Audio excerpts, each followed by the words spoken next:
Hello everyone, today we talk about the Goths, the Alamanni and the Franks, and also of the barbarian perception of the Roman world. I've made, as you know, lots of videos about the migration era, and more or less in each and every one of them I end up digressing on modern times, and at a point I think I'm also annoying, so I will avoid to, let's say, address this problem of course, that is crucial historically, of the interpretation of certain dynamics. I will try to make a clean video, except stressing one aspect of the story, that we are dealing with times and places that are not quite simply interpretable from one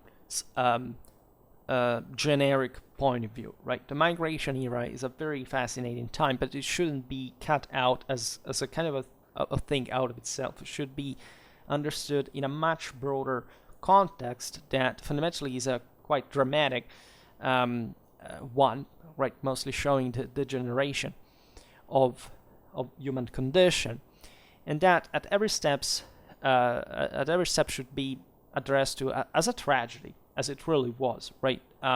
When we stress the continuity of the universal imperial tradition, we're looking essentially at people's running after it, coming short of expectations in a way or another, right? The world ages, and even though we see some ups and downs, there is also a broader background of qualitative degeneration that we have not been habituated to conceive historically, because we have been distracted by the criteria, by the indicators of such dynamic.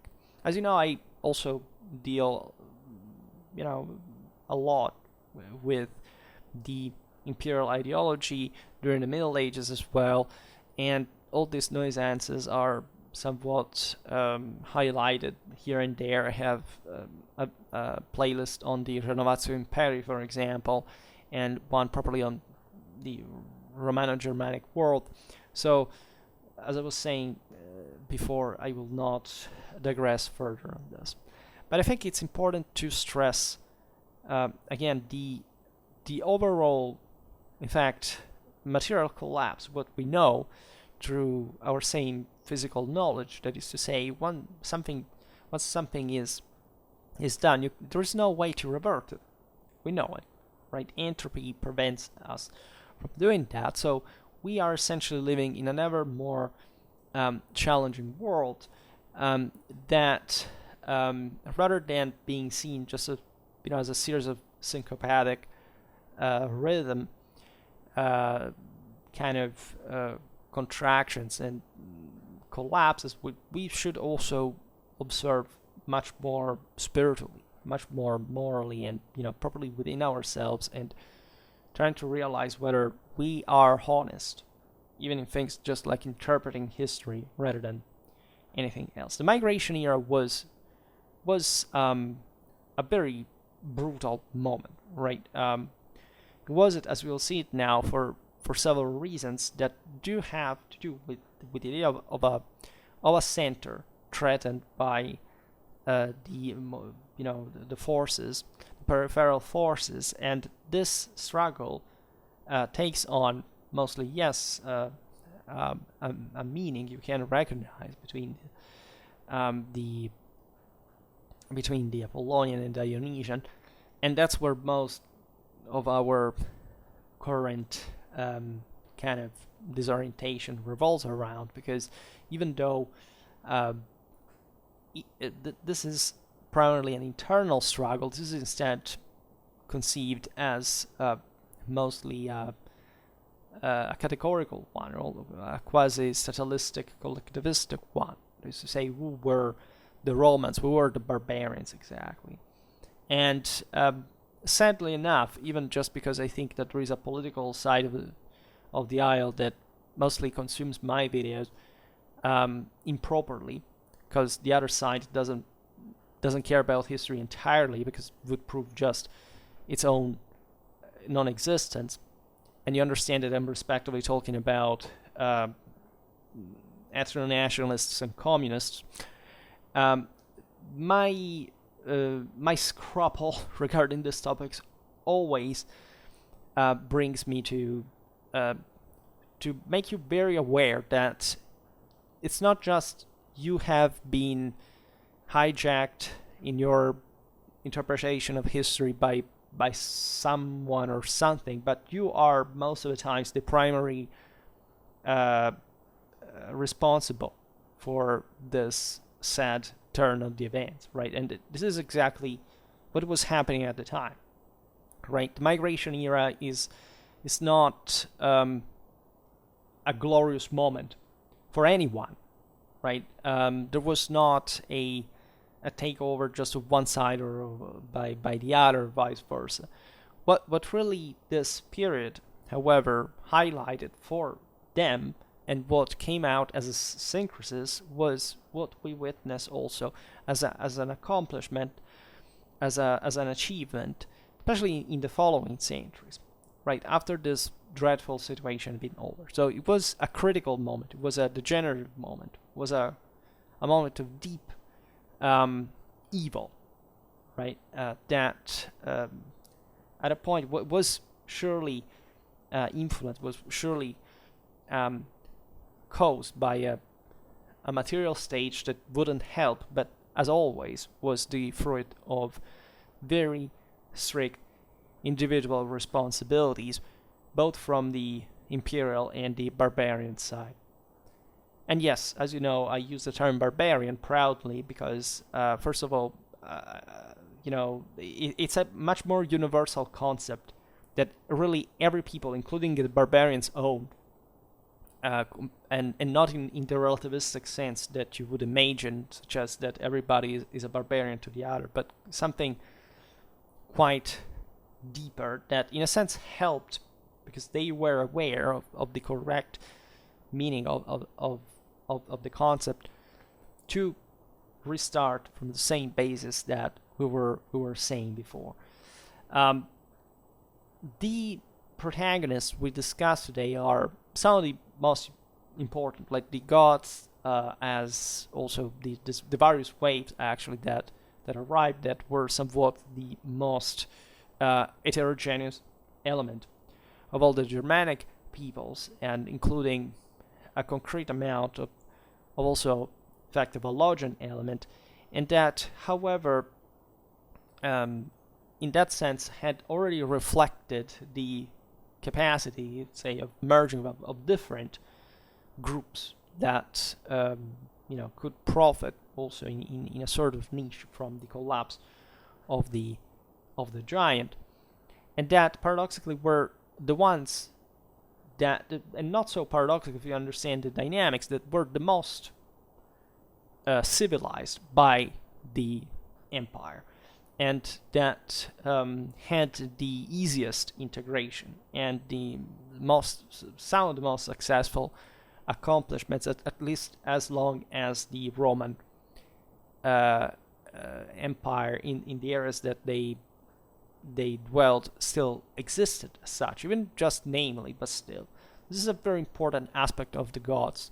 I'm undecided whether making new videos about them, because there is the old migration era peoples series that is, they are like 2 hours, 3 hours long videos both about the so-called Visigoths and the Ostrogoths, but let's say there's always something better that can be explained about them. So I don't know, but they had a very complex, articulate history, differently from the Franks and the Alamanni, that after all were, they were quite powerful in their own regard, and they pioneered themselves some of the most important military transformations from the early Germanic military culture into something more advanced, much more markedly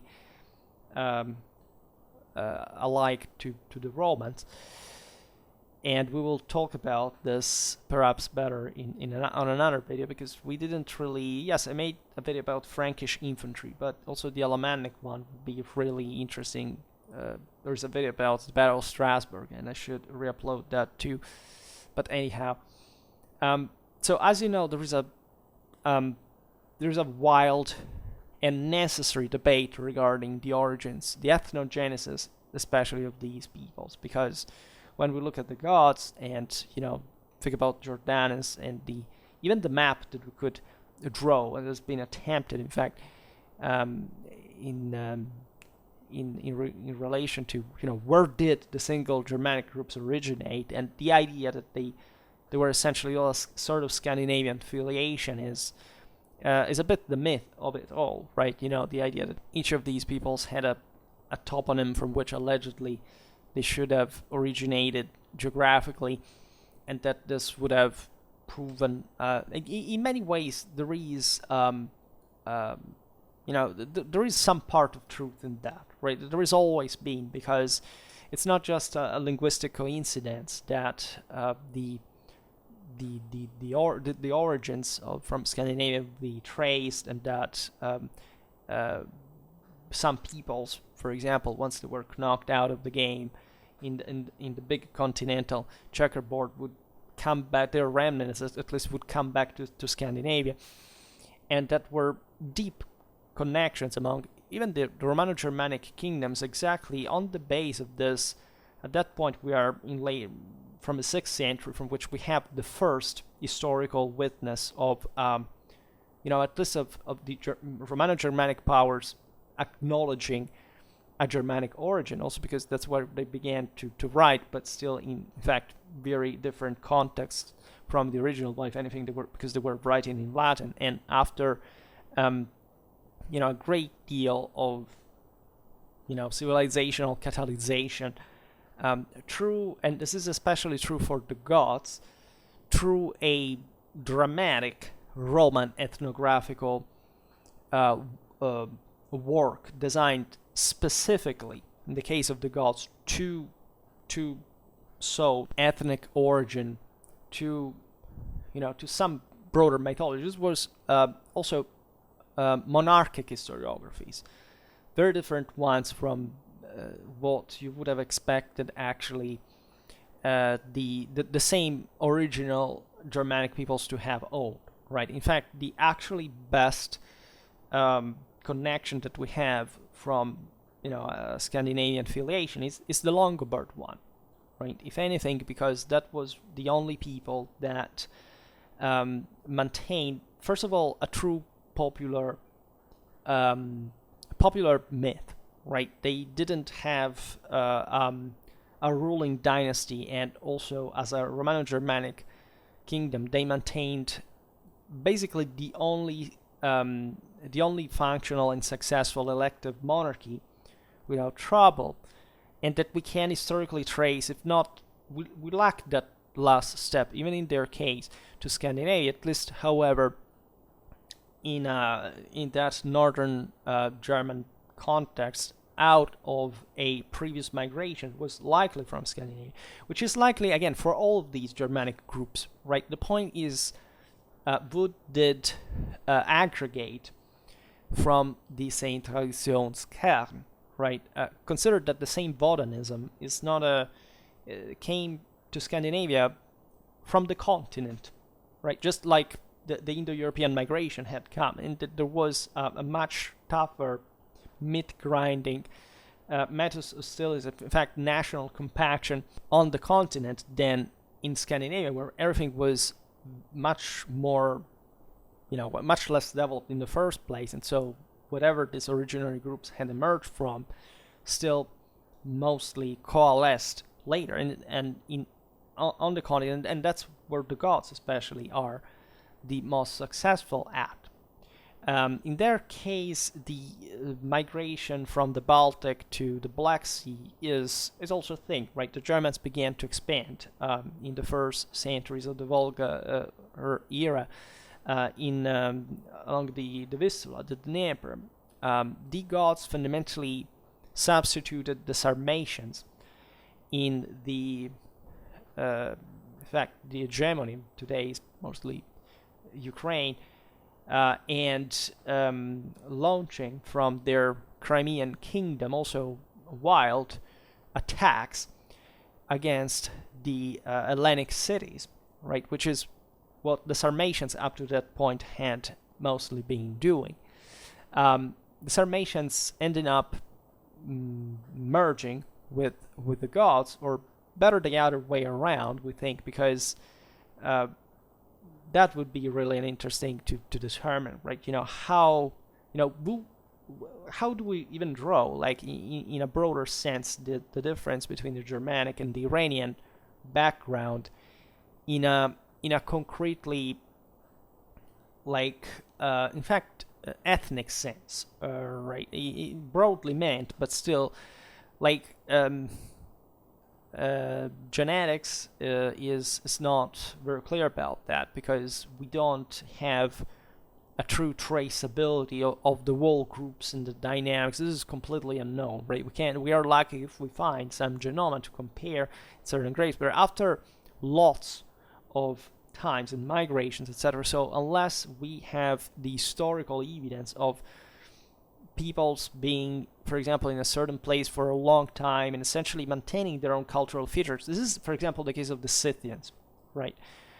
In part also of the Sarmatians, but those were also kind of times in which the steppes were putting themselves in motion. Like, we hardly have the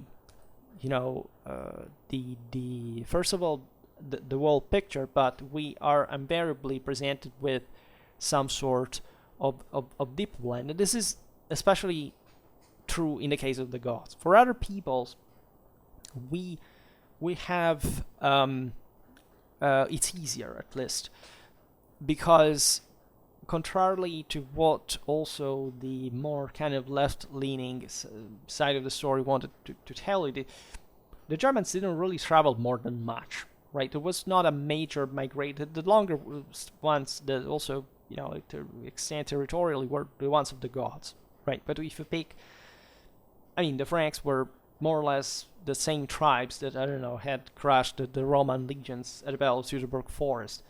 The Alamanni, the Longobards, were Elbe Germans.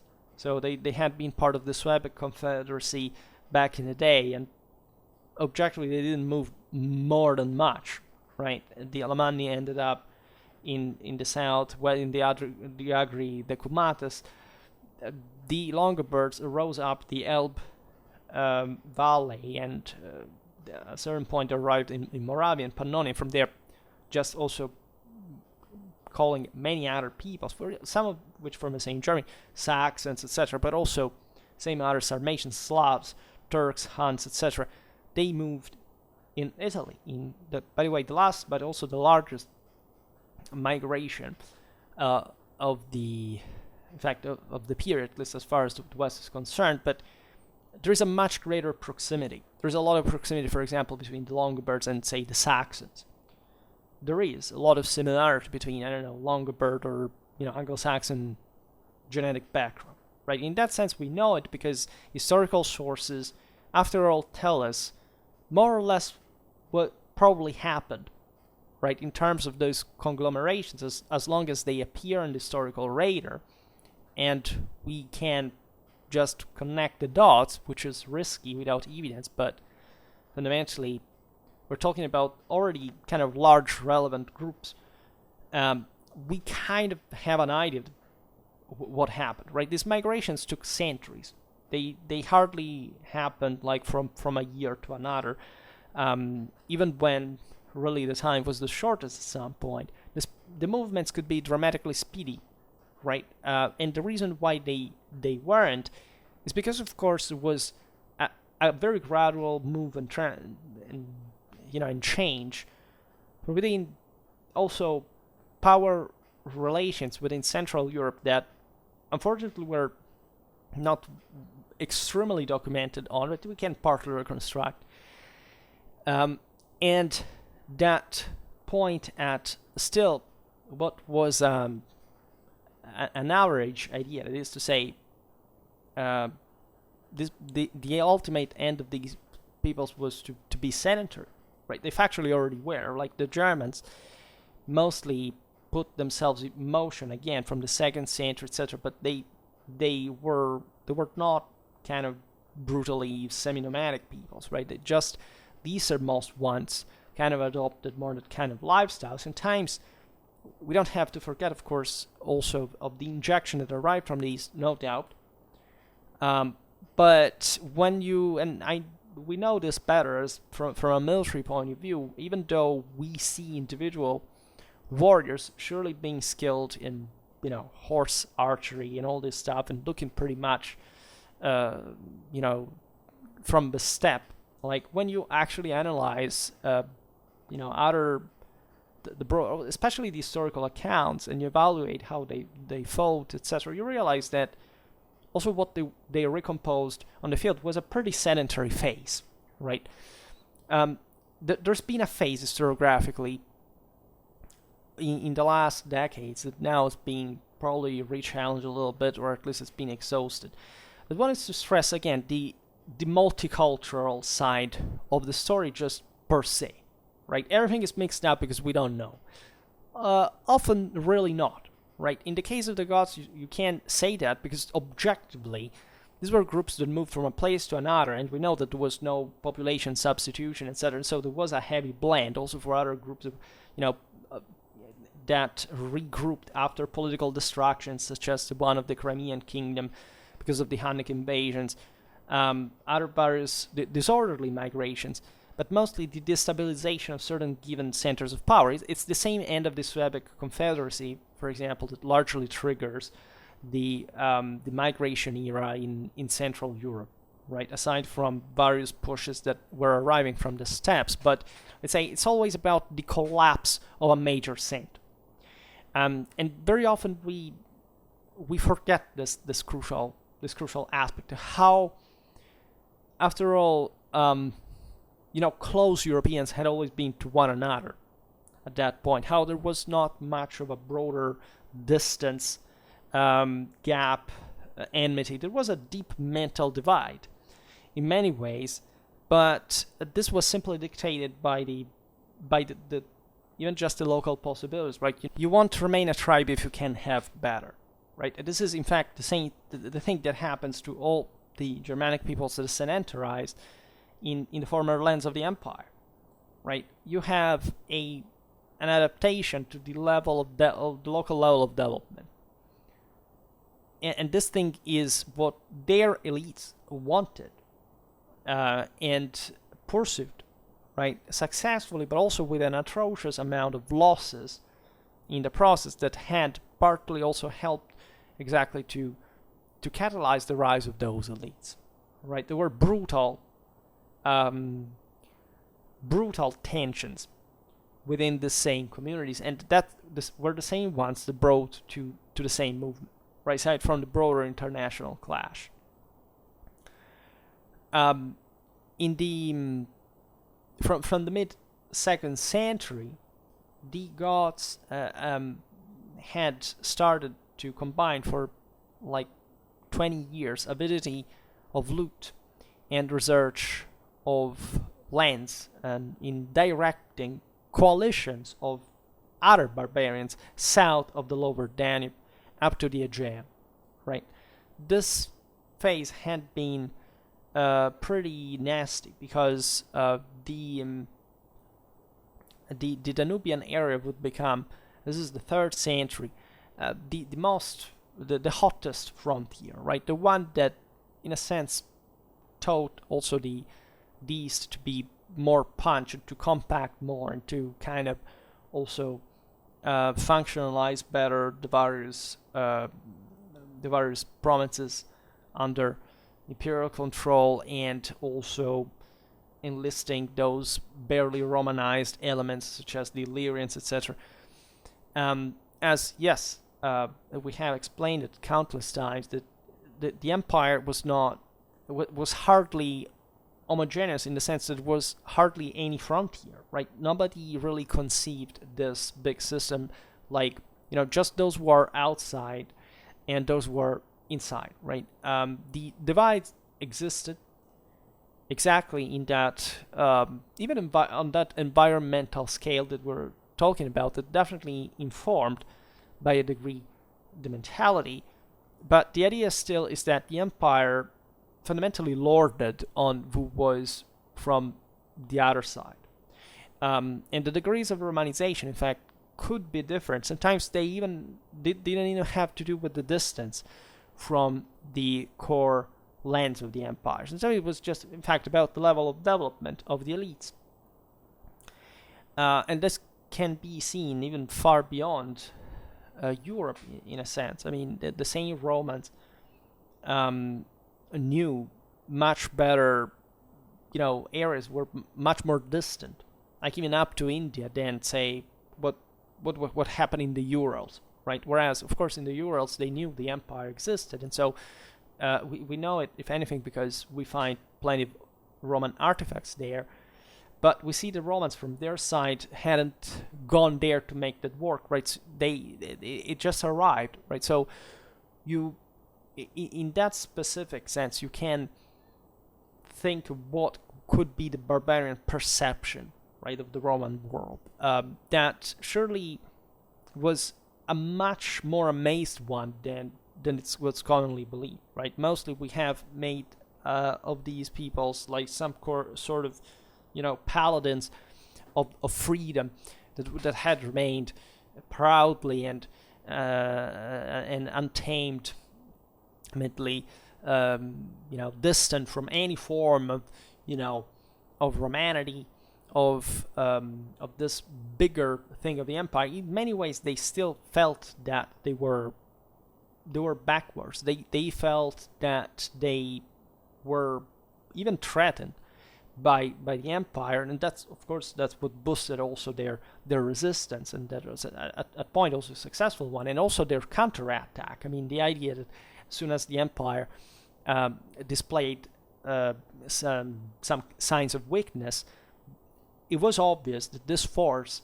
as opposite to the empire, would pass to the counteroffensive, and of course, kind of trying to draw a divide between who was from one side and the other is very complicated, because again, within the same tribes, within the same eventual tribal confederacies, the debates were enormous, right? There was too much at stake. It was about the significant unhinging of the previous order, but like during the Viking era, these peoples would never come back from where they were from. Like the main problem there was the elite and the people.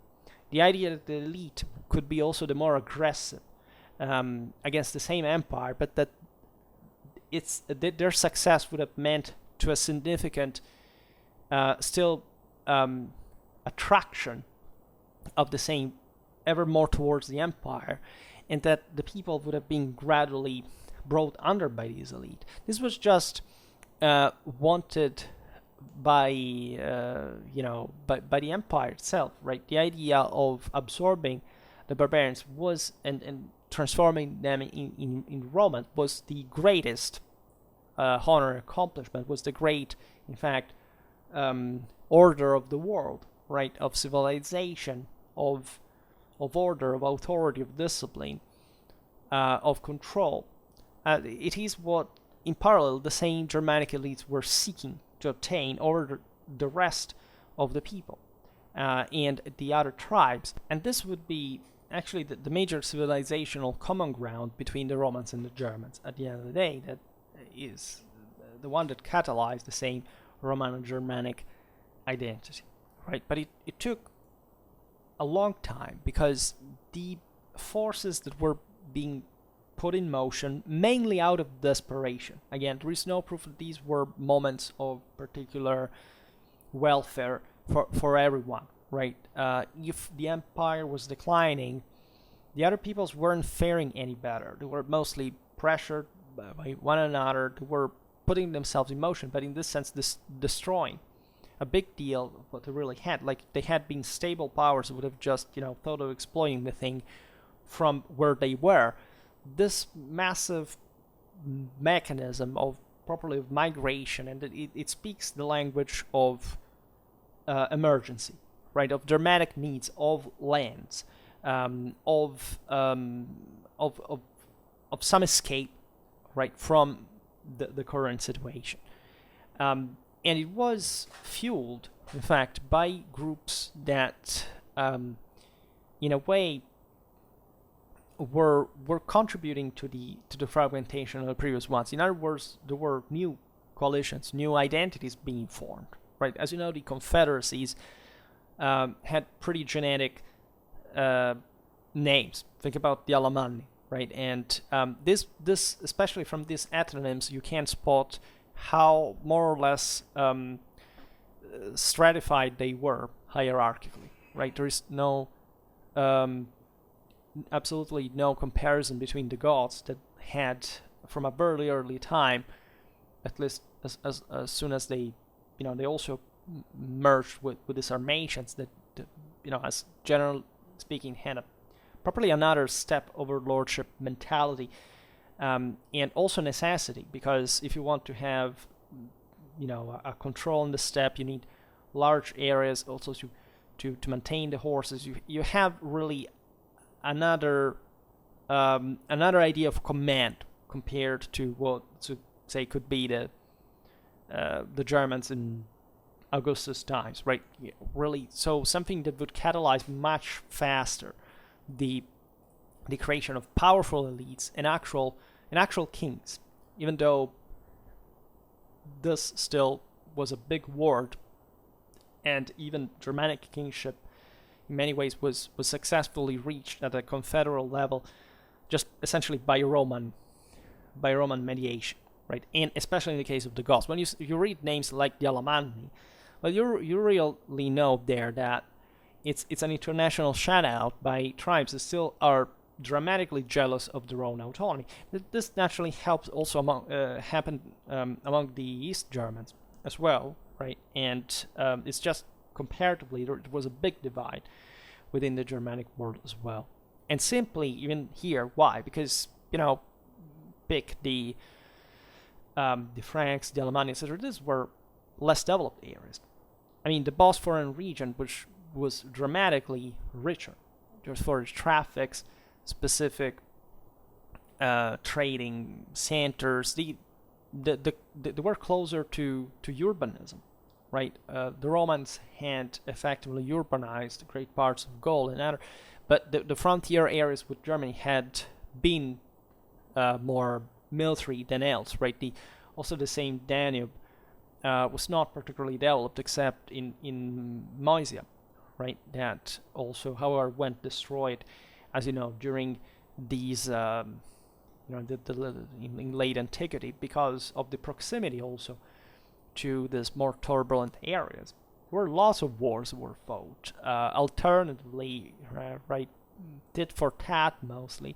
The main problem of the Romans is that they couldn't be everywhere every time.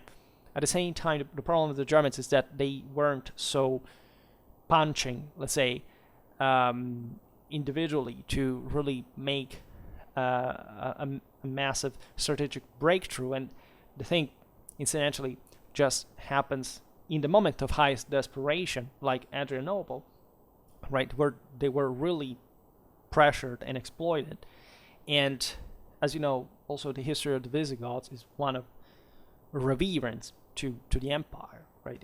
And given that they could have on multiple occasions been taken out, think about notoriously Stilicho's campaign, but even if you look at the sack of Rome, you see there was an extremely light thing, because they carried out what they had to in terms of loot, but they also were essentially clothing the whole thing as a sort of compensation for their lack of pay. The Romans previously had massacred their wives and children, so the actual behavior towards the empire was extremely cautious, because they knew that exceeding, and they were already on the edge there pretty much,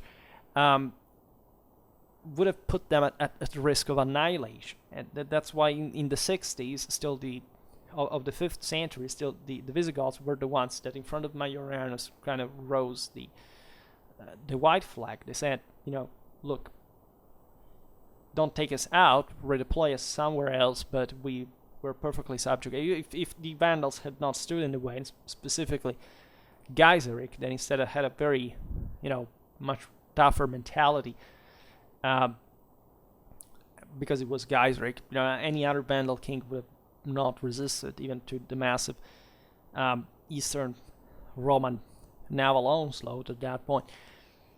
And the thing, so this is just to say that nobody was faring well at all, right? And there was always an enormous amount of compromise from both sides, because they realized that there was no point in just continuing to crush each other, especially with the unknowns of the time.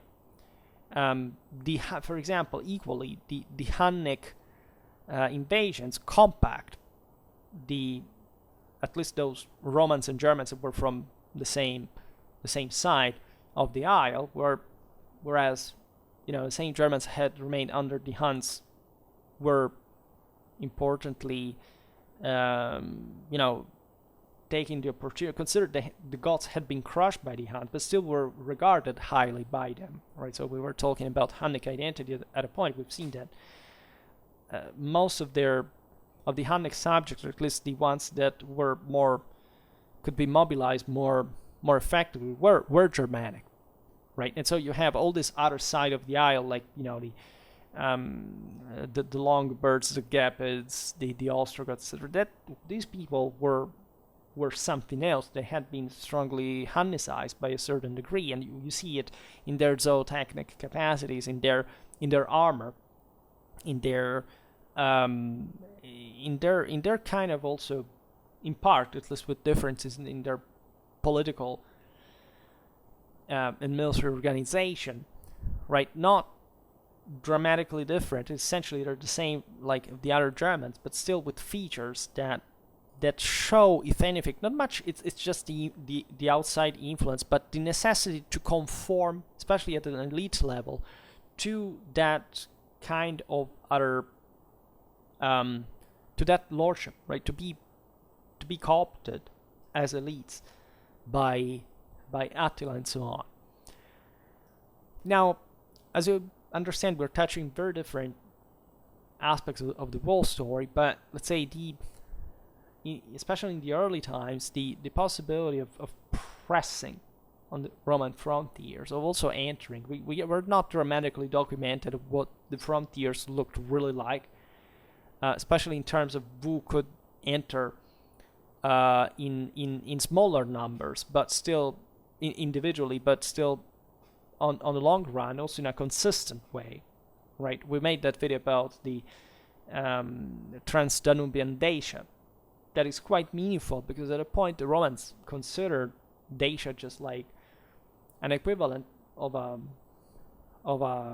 Gothian kind of Scythian reality, rather than a former Roman province. It doesn't matter the fact that Dacia had not been radically Romanized, like, I don't know, Gaul, Spain, etc., but still, it had been a very important reality, and there was an important continuity also under the Visigothic rule. Like the Tervingians at some point used the Trajan's Wall. It was a very intense system of fortifications in the Carpathian Basin. As you know, also during the Middle Ages, there were always difficult areas to control from whoever ruled also from relatively close, like the same Pannonian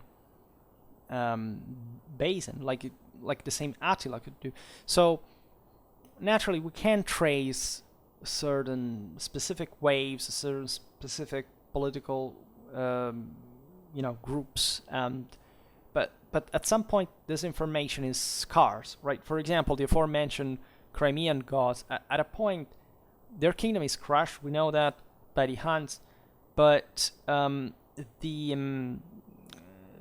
they reappear like the Ostrogoths eventually, because there is all the problem of that there is this Grutungi, these various groups that are not eventually were not called Ostrogoths. Ostrogoths were never called, like, even it's all a modern historiographical concept, given that the distinction even between West Goths and East Goths was done at the time of Theodoric's Italy, when it was actually just the the Barbarian Goths were called the busy Goths, and even there the etymology is uncertain, but say the idea of the West Goths and East Goths was just in function of that major cultural center that Ostrogothic Italy, still with essentially with a Roman administration, really was, and that was creating, by the way, exactly at that point, all that ethnogenic,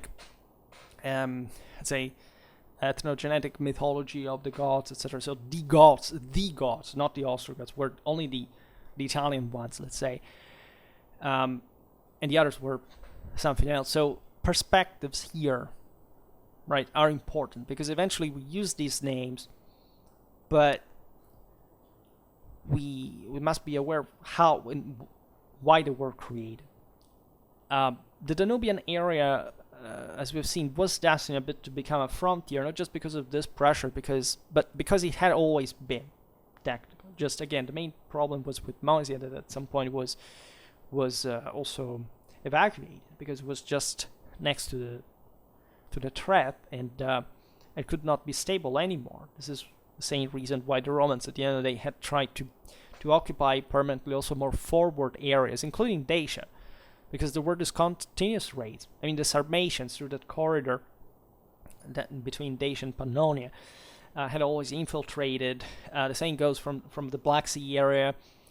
So consider the same trace as a Roman province, never been particularly civilized. So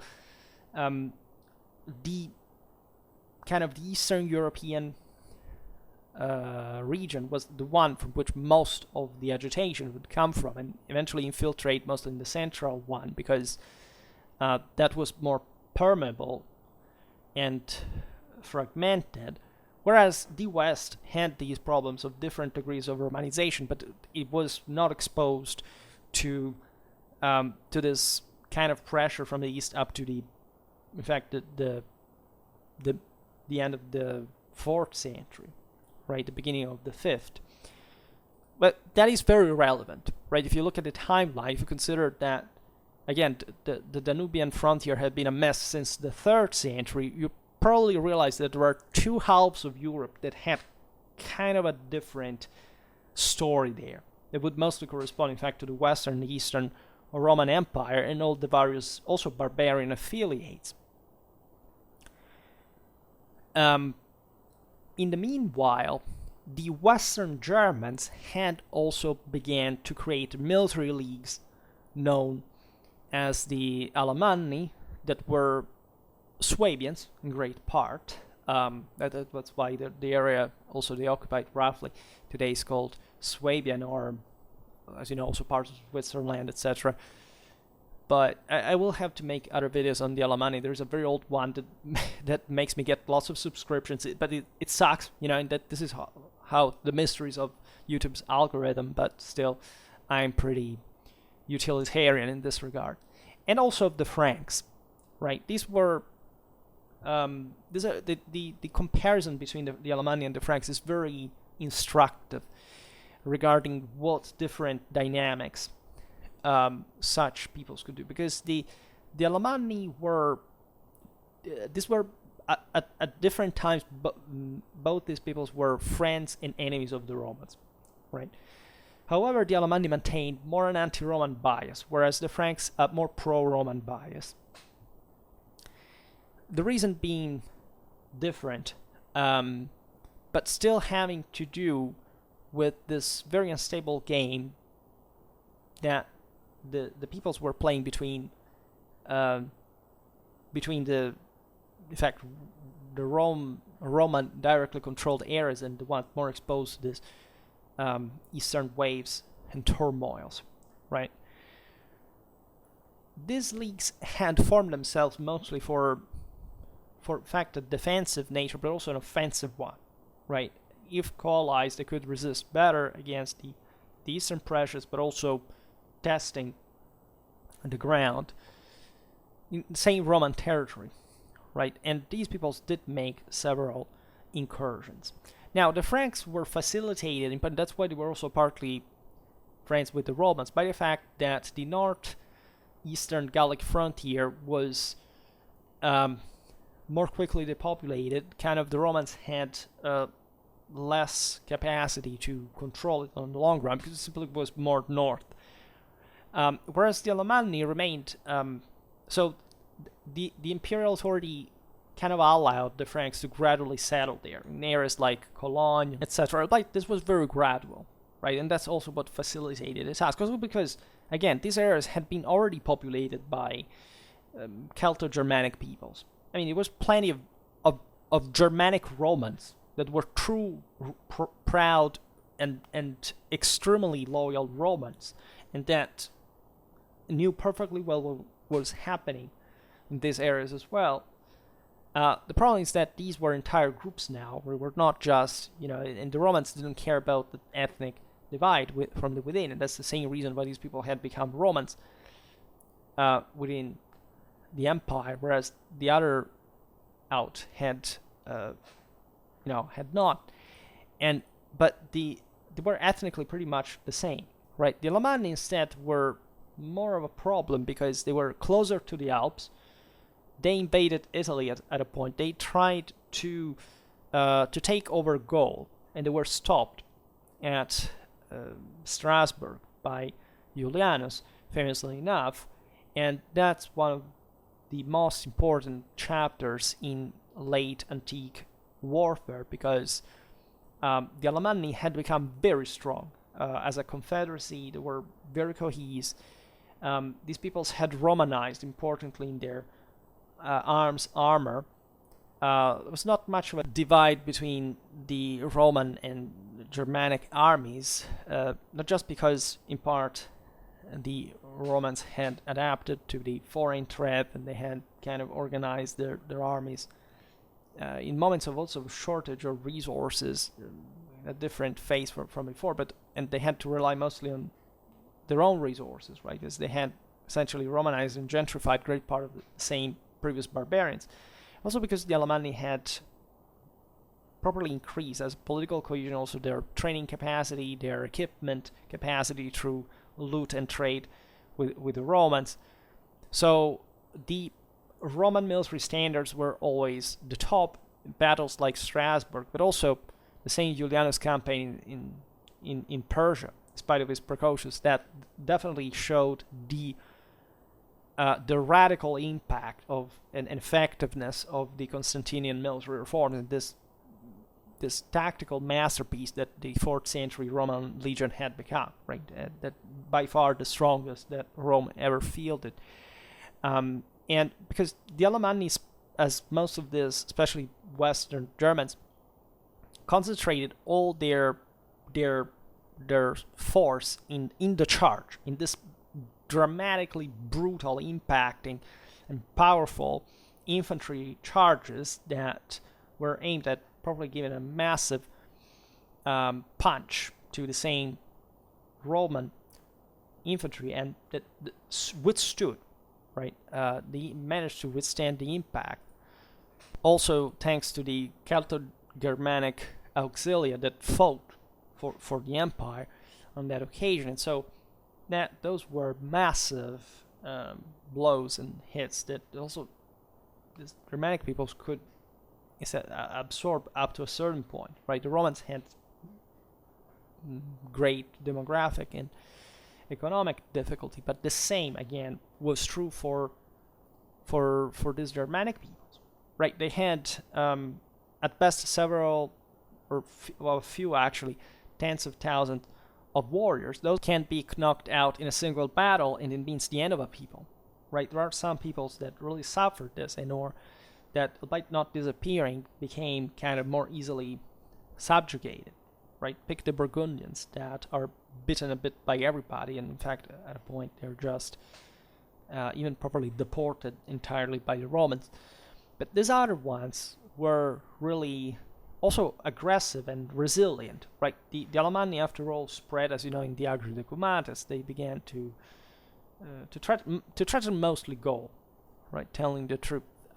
Their also southernmost settlement in the Alpine passes actually occurs after their defeat against the Franks at the time of Clovis later on, when they're settled by Theodoric, a bit as if they were federati of the same Ostrogoths. which is not an exaggeration, given how Romanized the Ostrogoths themselves had become. They used the Roman fabricae. They had they were ruling, again, still a Roman state in all, including in the personnel that was also represented together with the Ostrogothic nobility at Theodoric's consistorium in Ravenna.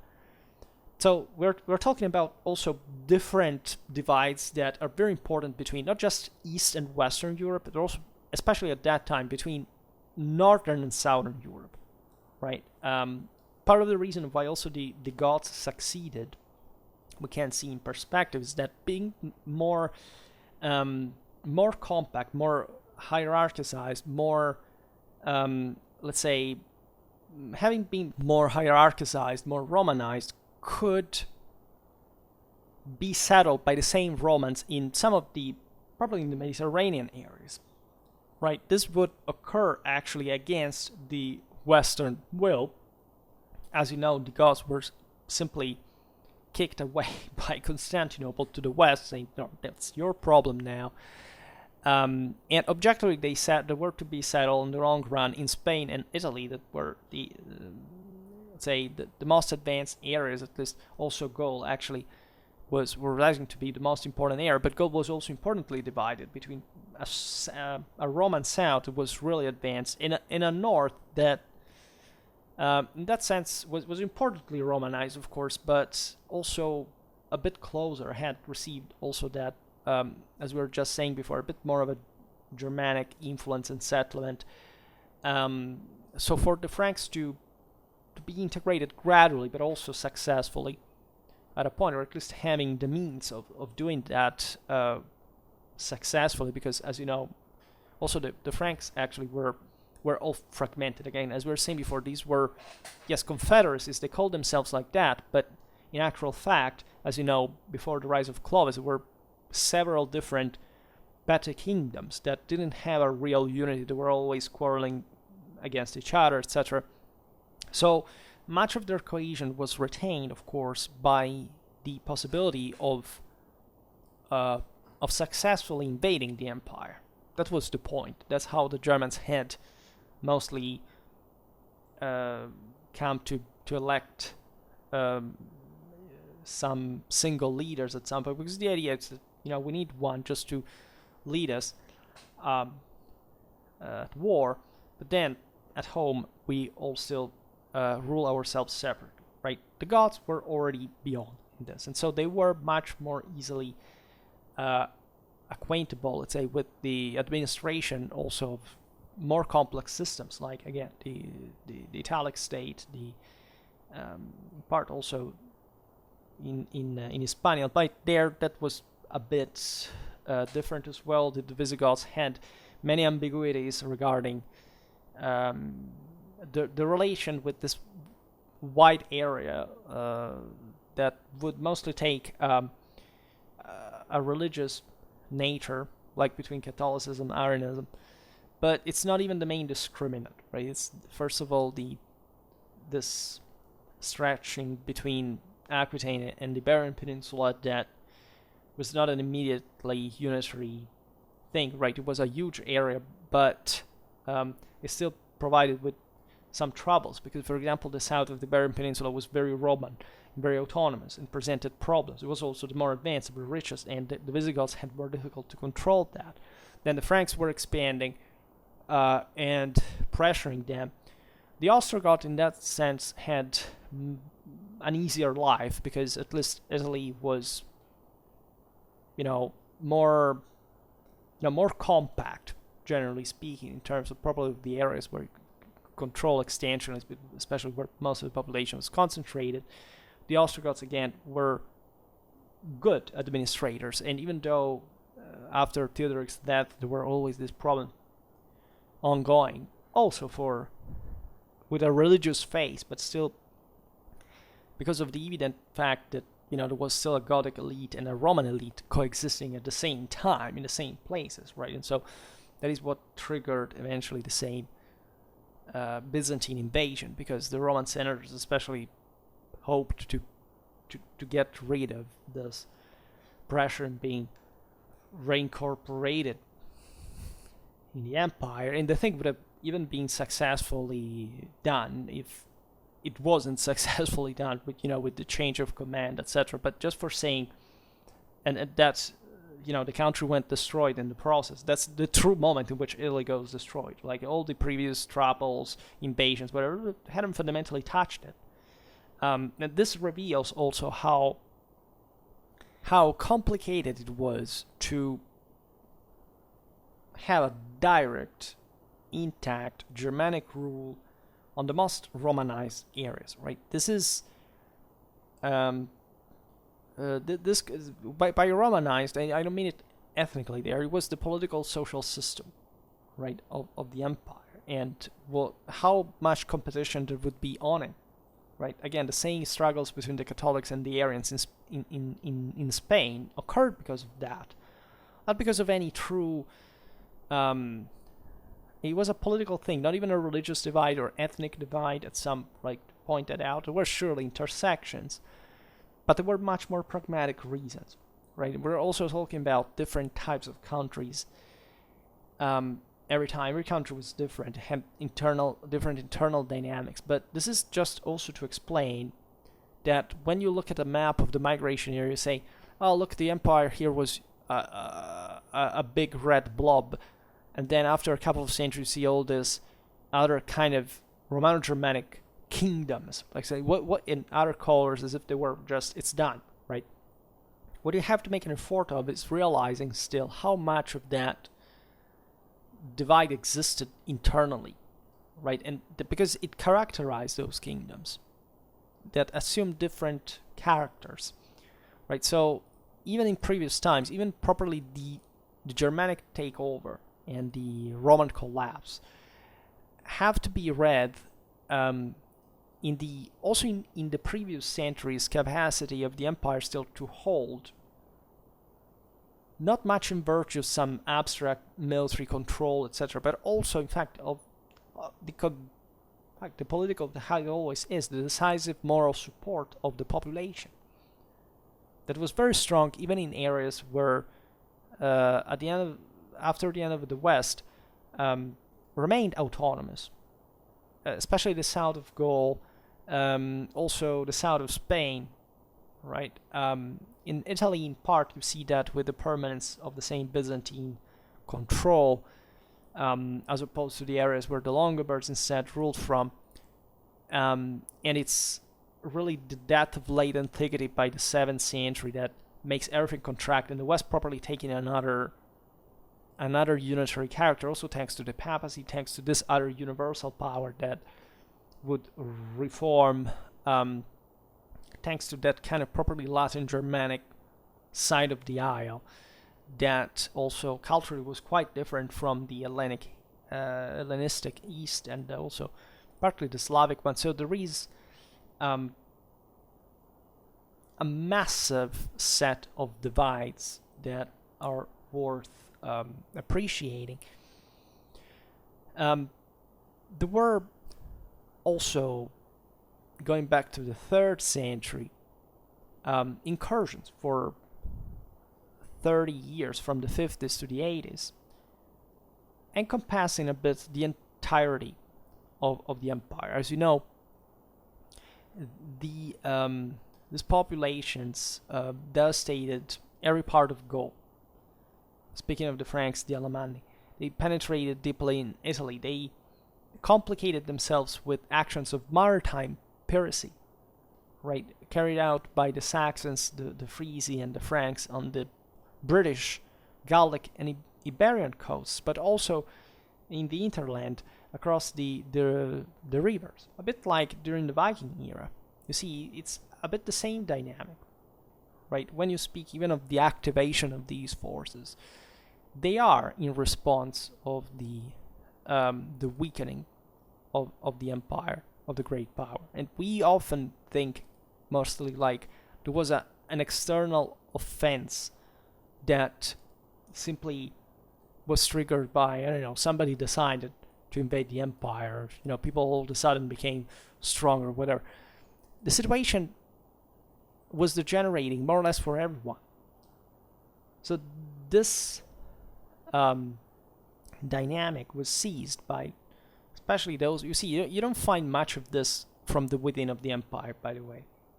Right? Yes, you find the Bagauda in Spain, in Gaul, things like this, but they're from the least developed areas. They don't really put a dramatic threat to the entire system. What you see instead is that this movement did come from the outside, did come from those parts that had, up to that point, escaped a more hegemonic control by the side of Rome, that matured their own compaction as well. And this was not in inside a positive thing. You can't see, again, the migration era as some kind of glorious, successful achievement, even of the invaders, because we're still talking about, again, first of all, a different ruling class than the traditional one. That is the average Germanic freeman, and probably was not even dramatically convinced of the necessities of these expeditions, or at least there wasn't much that he would personally gain from them, right? While there were emergential situations for which they would have had to be on the move and seizing the opportunity, etc., the elites were always distrusted. At the Battle of Strasbourg, you see that there were the Germanic infantrymen, so the bulk of the freemen, that began to shout, to threaten the nobiliar cavalry, and obliged them to fight dismounted, because they feared they would abandon them in the field. And they still had the force, by the way, to impose it to them. And these are Western Germans, right? Think about Eastern Germans, where, again, the elites were much more powerful. And really, God knows who were the subjects by a great extent. As we were saying before, there isn't much of a ethnic substitution, right? The Goths mostly ruled over previously Iranian peoples, Proto-Slavs, others. It's, again, always make the comparison with the Viking era. Think about the Goths expanding in migration era, like, I don't know, the Varangians did in the Rus. We're talking about the same peoples from the same places. And we know that the Rus was mostly a Slavic thing, right? It was not the impact of the Germanic element, aside from the elites that still married into the Slavic one, was demographically scarce. And certain areas had, if anything, seen Germanic presence before from other migrations, but let's say never underestimate how even the comitatus, the war bands, the more aggressive, ambitious elements of the community would take the chance of risking that. It's like, again, the Viking era. It unhinged completely the traditional Scandinavian political balance. Most of the people were distrustful about these men, because they would come back too powerful, and change their own system was based on this very watchful control on whoever would overstep what was the communitary boundary that was still some kind of mob. And actually the Viking era contributed to unhinge that for developing more compact realities, more stable realities, right? So this is a bit what happens for the migration era as well. At the end of the day, these peoples came to be civilized, successfully settled and tamed and ordered and controlled, and the tribe disappears. Like the clan remains as a kind of a demographic thing, as a cultural thing, but it's kings that will rule. And this was originally a big deal, right? Most of these peoples at the world didn't want that, because the single chieftains wanted to remain in control. So it's a deeply conflictual phase. But as we were saying, the piracy as well, the Franks arrive up to the Black Sea. They make an odyssey all across the Mediterranean. I mean, we're talking about moments where the empire is also admitting that it can't really do much about this. These are not major blows, but they're everywhere. They're infesting the entire empire. So there is the erosion of security, of a universal compaction, of some kind of, let's say, confidence in your own values, and internal fracture, because you realize that there is somebody that is making this happen. That is the lack of awareness or willingness to act, a sort of general timidity, right? And so the barbarian too rises again to a level of, and this was typical, especially in the Roman culture as opposed to the Hellenic one, to a new standard of kind of bravery. There is a lot of ethnographic myths again that are reviving, as we were saying before. At a point, the Romans will flatter the Gothic rulers by providing them with this myth of the origin, with this myth of noble men and of kings, which probably even had there been a group named Goths living in Scandinavia, which originally wasn't ruled by them. And so just think about this also, again, especially that's why today I talk about the barbarian perspective, but from the Germanic side, from the average German side, right? There was a ferocious struggle between the more conservative party and the more Philo-Roman one. It's the same one that we have documented very often, say the Roman Catholic one of the Merovingians and the Byzantines against the Arian Gothic kind of Italy and Spain and Central Europe, peoples like the Thuringians, etc. That was Arian pagan at the same time, depending also mostly on the fact that Southern Europe divide, that is to say, not that the Thuringians had particularly at heart how the Ostrogoths lived in Italy and their degree also of Christianization. Doesn't matter whether it was Arian or not. It was just escaping the expansionism of the Merovingians. They are not even the Franks, they are the Merovingians. They are a dynasty of kings that has imposed their rule by literally beheading all the other chieftains and ruling through the Gallo-Roman elites and the Catholic Church with a power that would eventually overwhelm, in fact, those Central European areas. So, of course, civilizationally speaking, this is the one that would win, right? This is the actual, if you look at the migration era, at the end of the day, you realize, as I was saying before, again, that Romano-Germanic kingdoms are effectively a great deal continuation of the same Roman Empire, transformed, if anything, by the massive crisis, but factually, these were states, or at least developing on that previous permanent, literate, bureaucratic, by a certain degree, landed sanitary base that the empire was, legislating in Latin and effectively being Romance on the long run, and those were the most powerful ones. It was not a Germanic power here that was lording over the other the Romano-Germanic ones. No, those were the most advanced. And Germany remained German. It's like saying, with the Islamic invasion, the Islamic invasions, where did the Arabs go? Right, the Arabs kept living like Bedouins up to the 20th century. Even if in Cordoba there were Arabicized Islamic elites,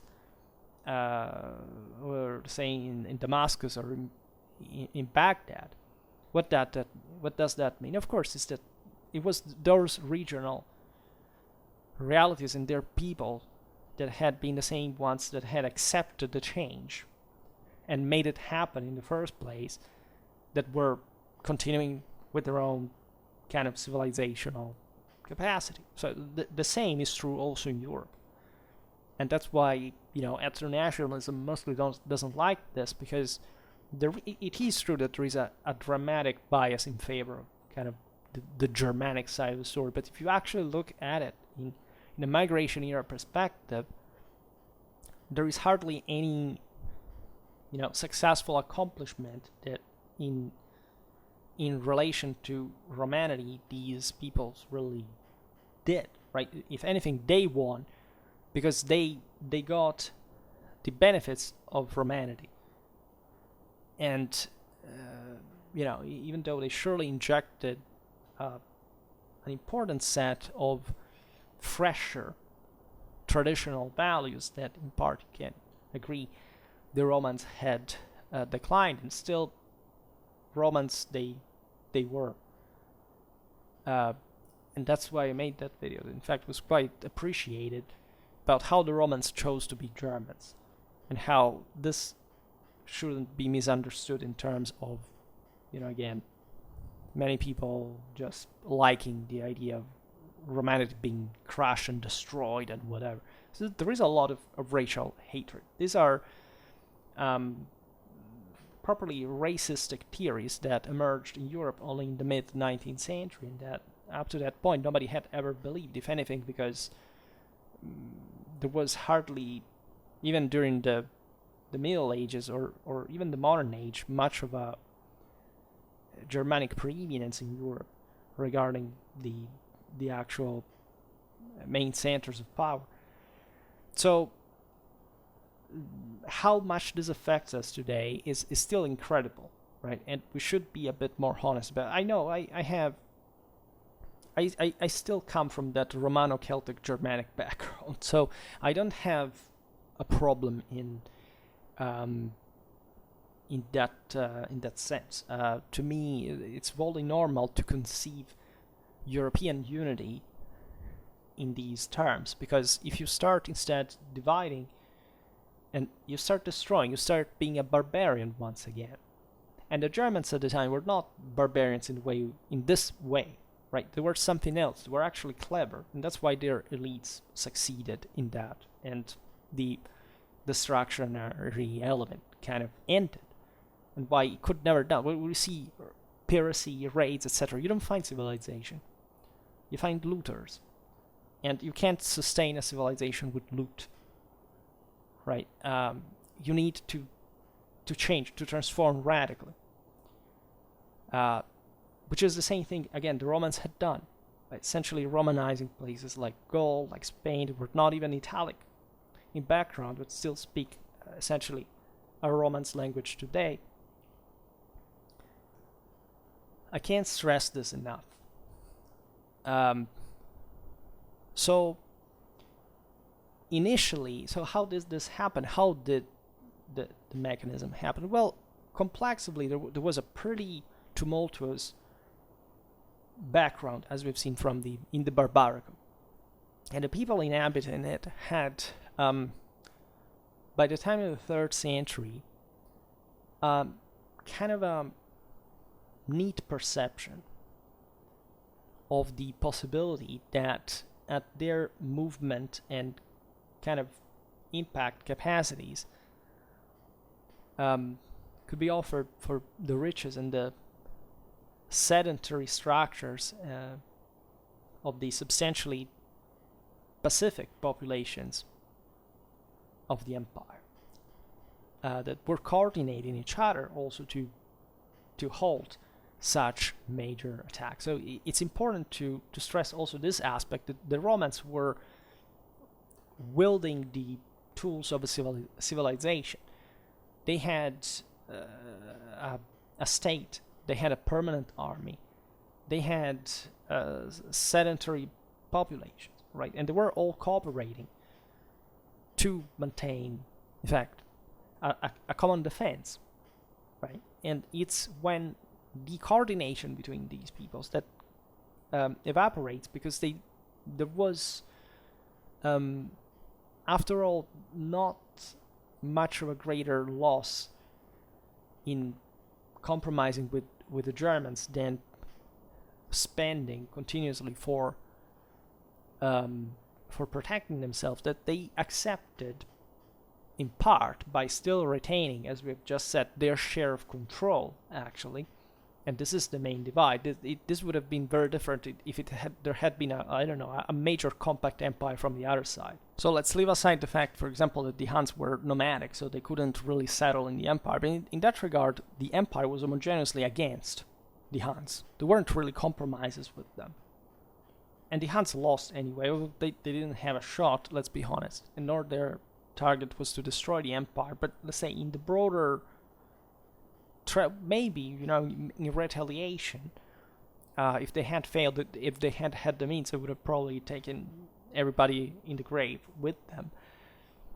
But what I mean is that when a civilization is literally threatened by another element that is underdeveloped and threatens to take over the whole thing, civilization will go against it dramatically, right? So what the Germans really wanted was literally to move and leave in the Roman world.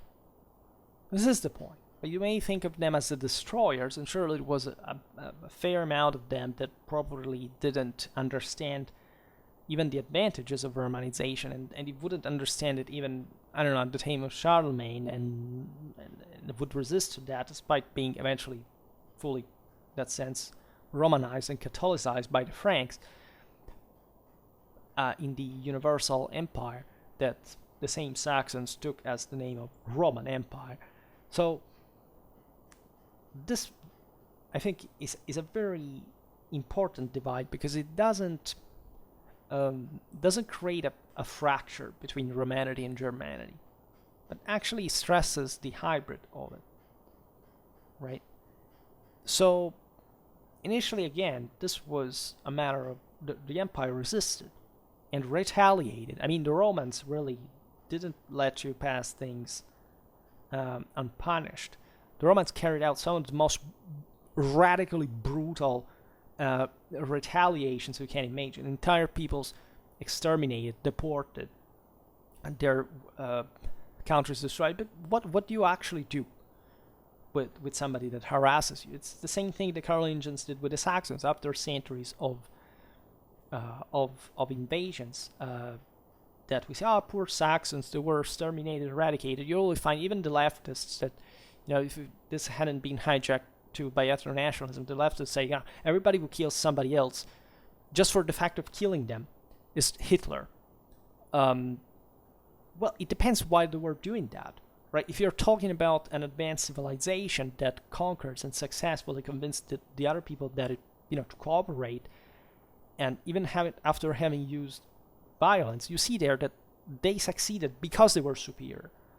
A power instead that kills just to terrorize, to retaliate for no reason, and just out of envy because of another civilizational accomplishment, is just to be dealt to as a terrorist, right? So the Roman retaliations at large were absolutely normal in the broader scale of things. Actually, they still showed that they were in control of the thing, because, as we were saying before, these raids were very continuous, and just every once in a while an emperor could go like Constantine in Dacia, make a massacre of Goths, right? And for a generation not hearing of them again.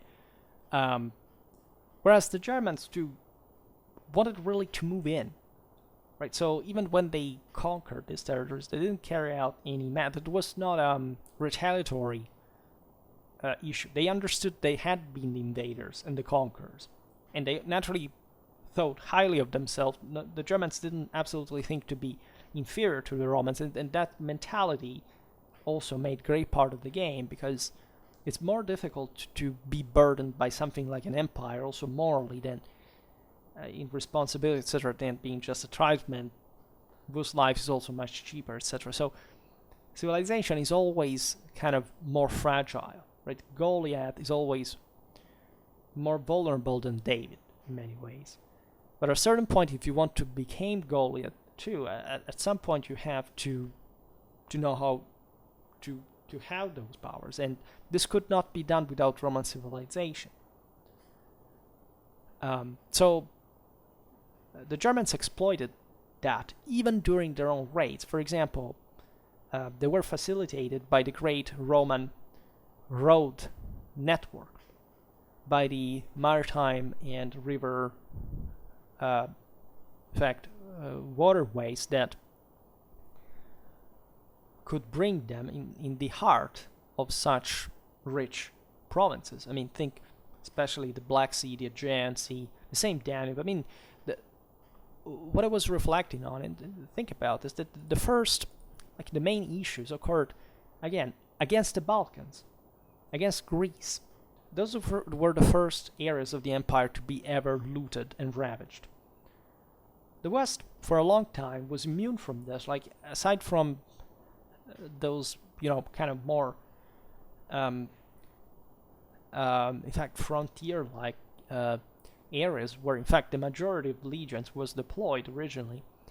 Like, you don't have, like, an immediate attack to the heart of Gaul, of Spain, of Italy. You have the Marcomannic Wars arriving to Aquileia, but it's the limit of the civilized war, because also Pannonia is a broader frontier, right? So there are not also big deal distances. With Maximinus' tracts, as we've seen, even some emperors exploited that in the internal clashes between Rome, rather than being an actual capacity of fragmented peoples to carry out those invasions that were ill-fated anyway. There was no chance to destroy the empire, nor they thought or figured or needed that anymore. But why are peoples fragmented? Because they don't have the means to do more. And that's the actual point of the story. And that's why, thankfully, we also had a Romano-Germanic civilization. Because again, if this had been a clash between equals, right, there would have been the loser would have been raised, right? And historically, it's also true that you don't really find major powers next to other major powers. More or less, they either hybridize or they destroy one another, or say both at the same time, right? So you can see there is China, and there is not other major empire around. There is Rome, and there is no other major empire around. Not even Persia is one. That's a dramatic regional threat that would also threaten later on, especially a half-and Roman Empire, but guess who won anyway? And Persia could not be destroyed because it was also not fully the real civilization. It was Mesopotamia rather, whereas Persia was much more of a feudal land, still kind of a frontier area in its own kind. So, in other words, the idea of the absorption of this race, even from a moral point of view, think about that. I mean, the fact that the Romans eventually decided to be Germans, after what these peoples had done, had highlighted that more likely the problem had been the Romans themselves to each other, rather than, yes, this scum that was just a bunch of real barbarians. There is no way around it, wherever you want to see it.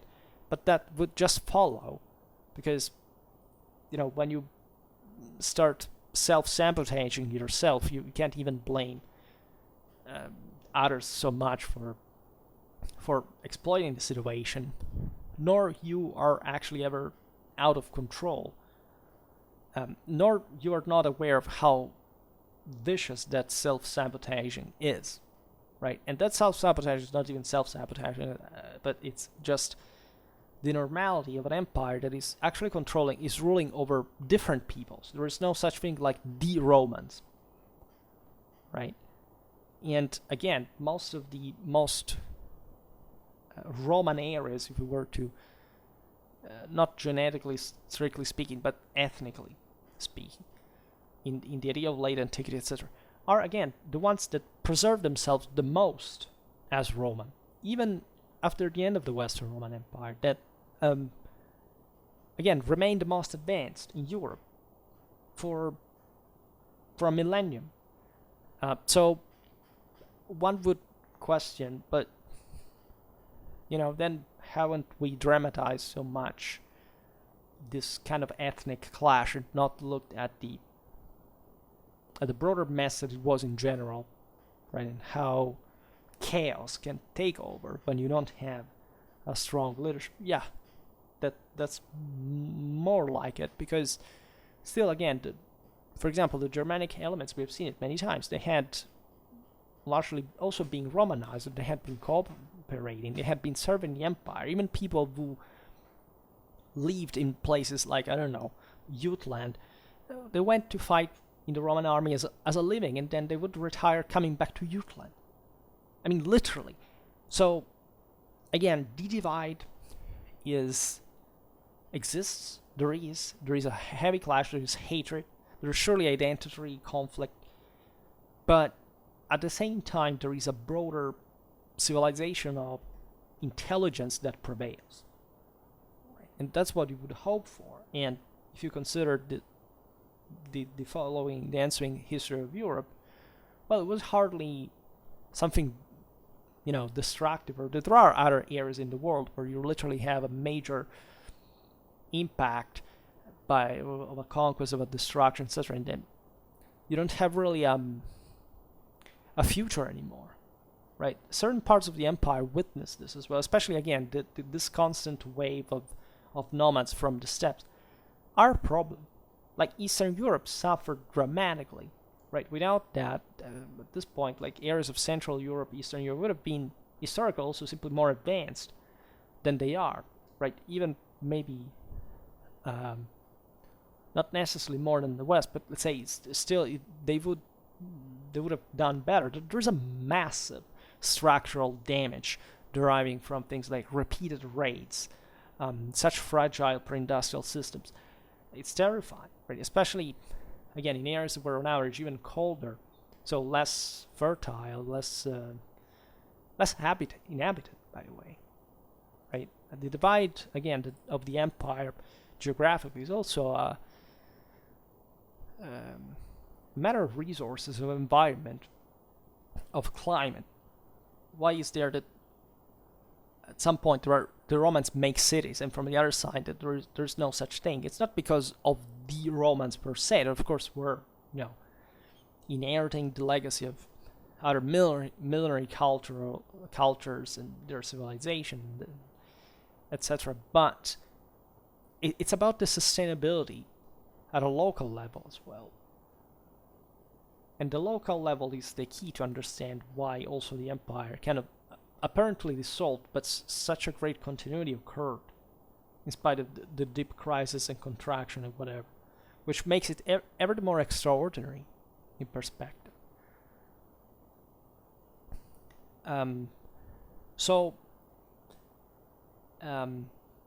The Goths, in many ways, were the people that understood these opportunities better. As I was saying before, they were the first threat, right? The Franks, the Alamanni arrived slightly later. They were less offensive. They had less range. The Goths began to plunder Greece, to ravage the Balkans, to carry out piracy all over the Black Sea, the Aegean Sea, etc.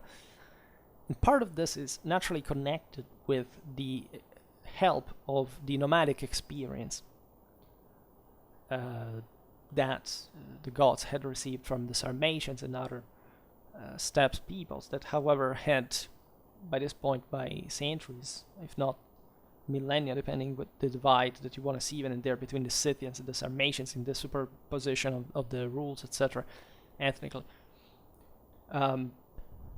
carried out that kind of lifestyle. I mean, the Persian Empire was born out of a Scythian raid. The Achaemenids are fundamentally those guys.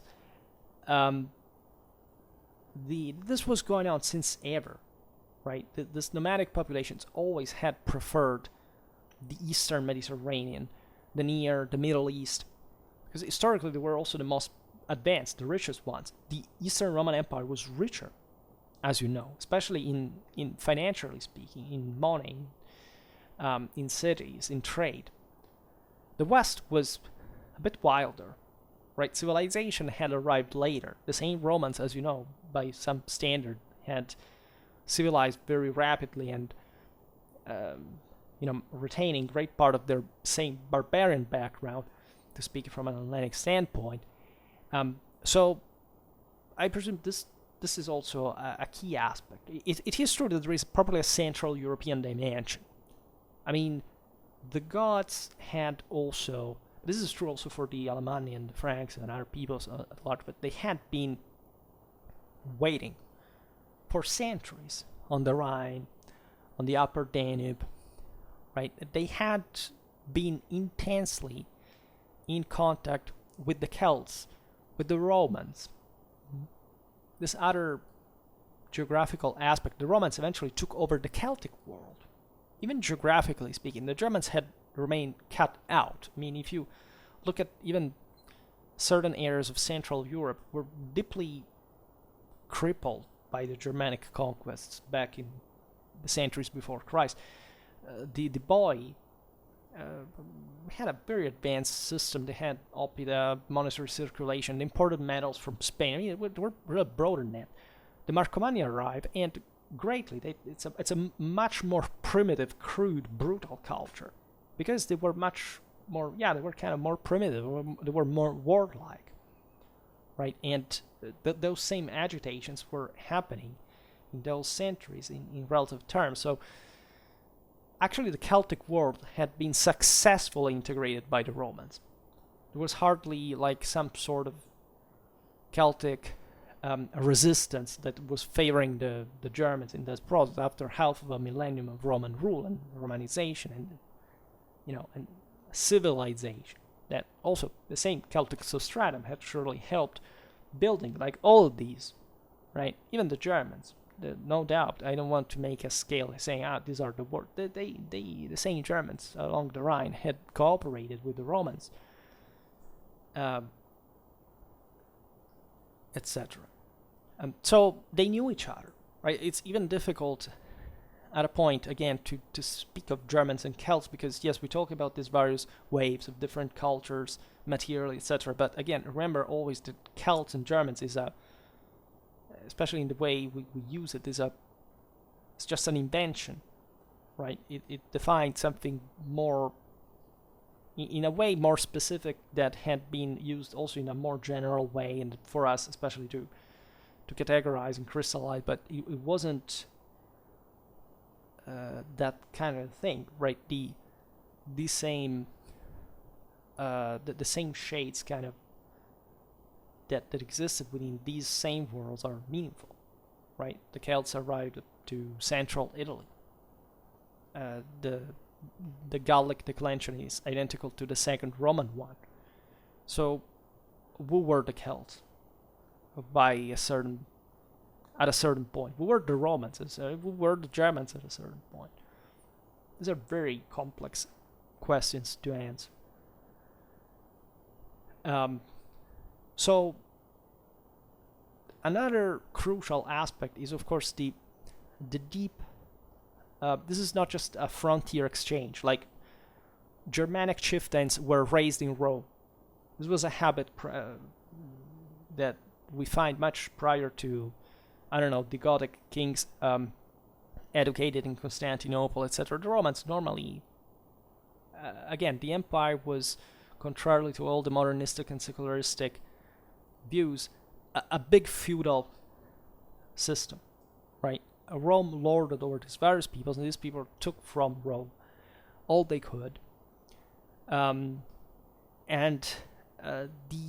This same children that would become chieftains themselves would eventually be Roman clients on the frontier, right? And that's why I was saying before that, again, the Roman legions on the Danube, on the Rhine, were not just there to defend, say, places like Gaul or other provinces from Germany, from the Germans.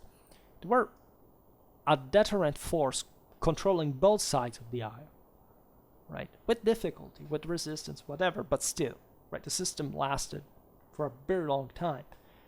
since the frontiers established by Caesar and stabilized by Augustus, that was the empire, right? They had realized that they had tried to invade Germany. They had even conquered for a couple of decades. And they always thought about doing it because probably were not convinced. It was something about Germany that surely required an enormous work. That surely is the reason why eventually the Romans preferred to stay out.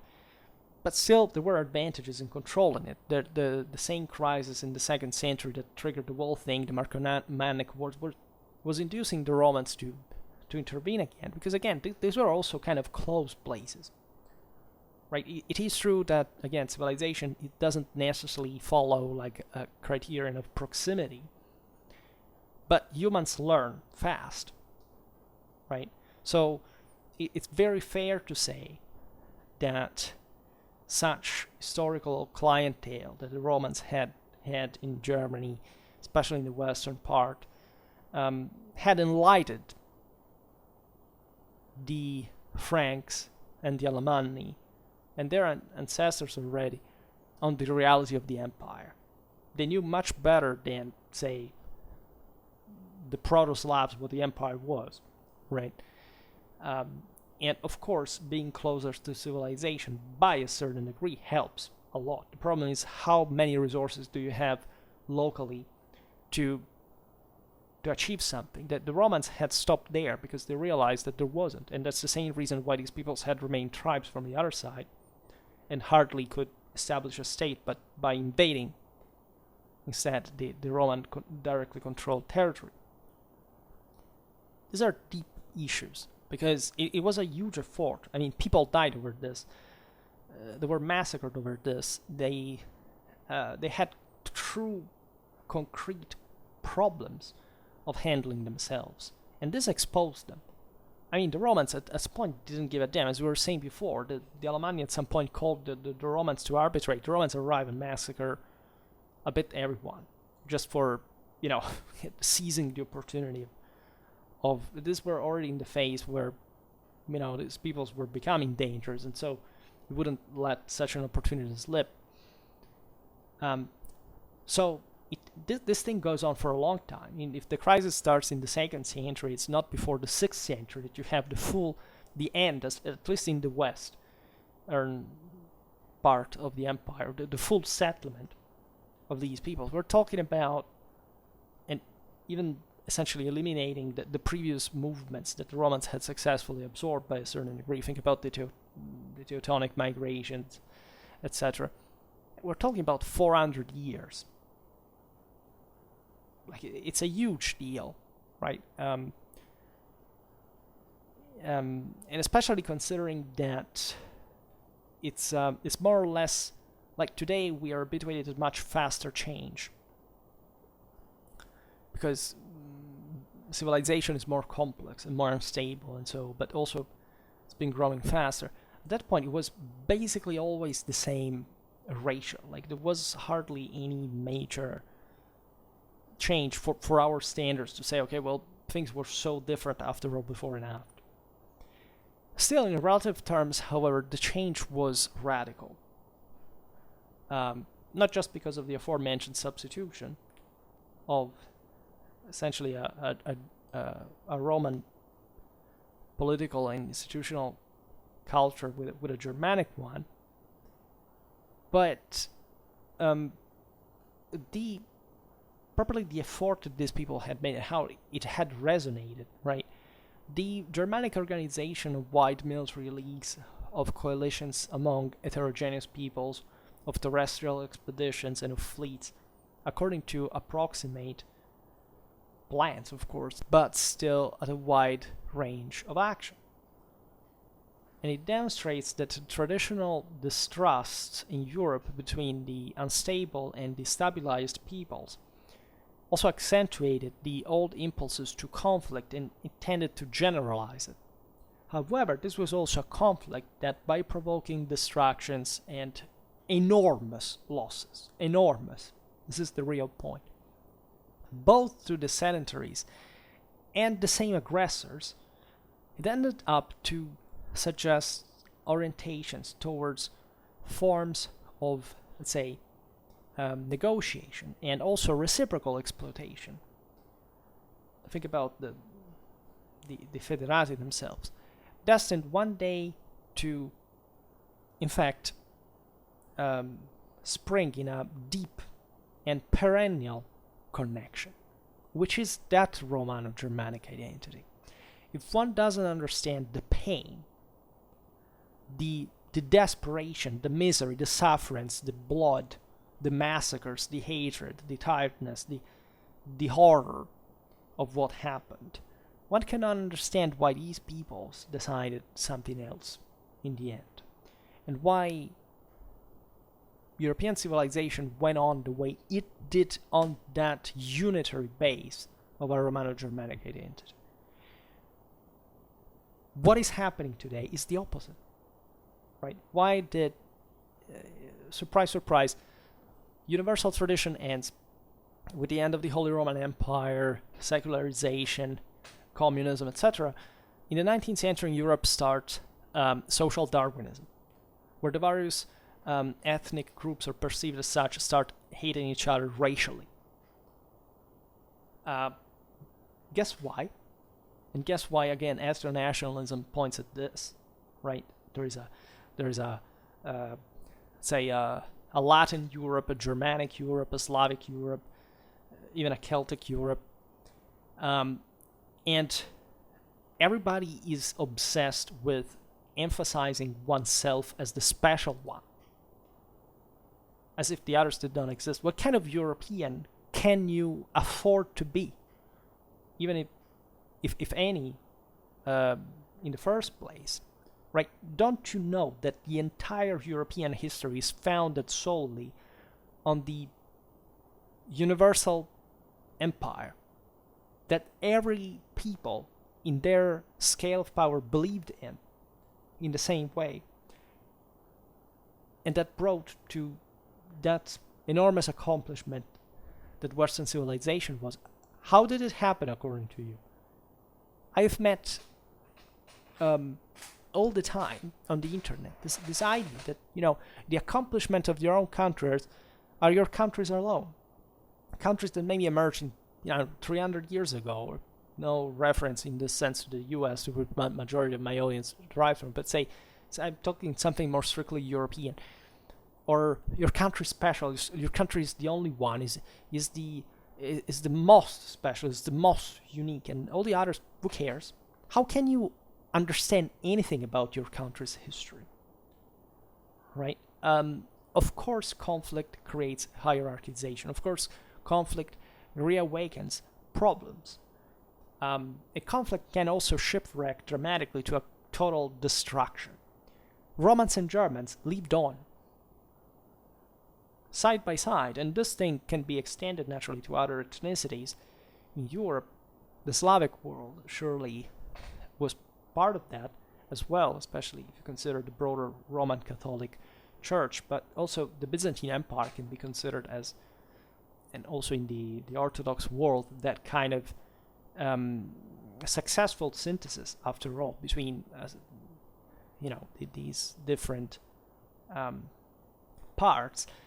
One has to be concrete about what this was, but I mean, when you realize bloodsheds like the aforementioned Battle of Strasbourg, how tough both the Romans and the Germans were, and how much they bled, and how much they had to cooperate. Think about the Hunnic onslaught, and think about the further, think about the same hospitalitas, the same federati system, and how this evolved over time, and how cooperative at the end of the day this really was, because otherwise it would have been just total destruction of one another.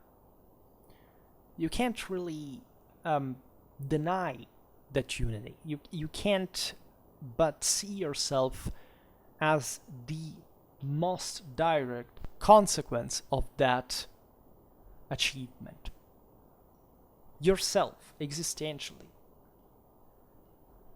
culturally, identically, you don't go anywhere. And this has been the strength of Europe, that it's been always in conflict internally.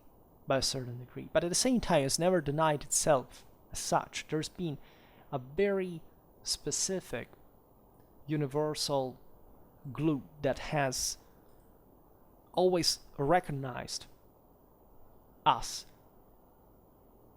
from one another, but also as ourselves collectively. And this is extraordinary, because again, never has there been a real empire that has encompassed all of Europe, right? It could be the world for how the world was measurable at the time.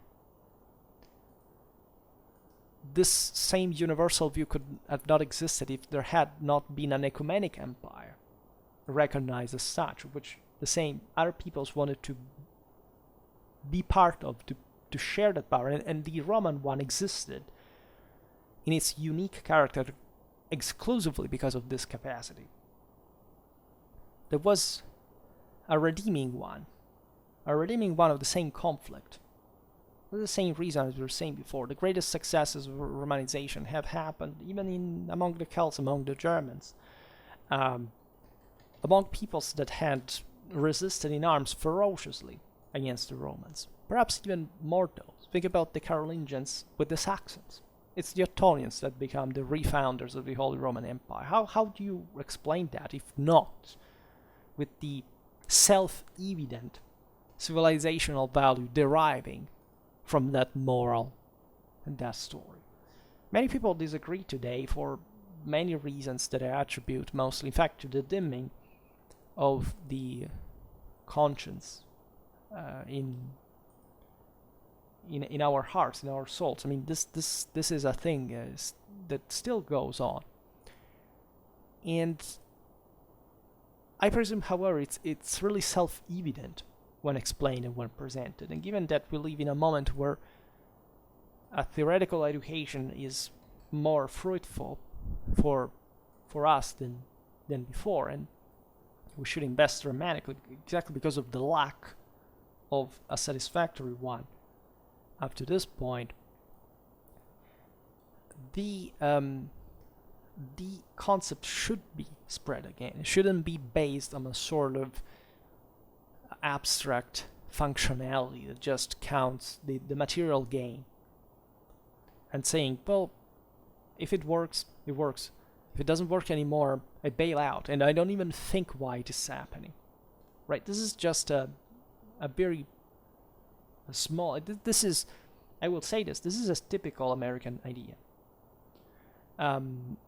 There is some power in it. There is a simplicity. There is a straightforwardness that is really crucial, but it's also quite materially based. The reason why there are lots of Marxists or cultural Marxists, so just a bunch of clowns, frankly, but not really a bunch, but so many in the United States, is that specific idea, it's almost Fordism. It's almost, that sense, again, the more you produce, the more you're evaluated.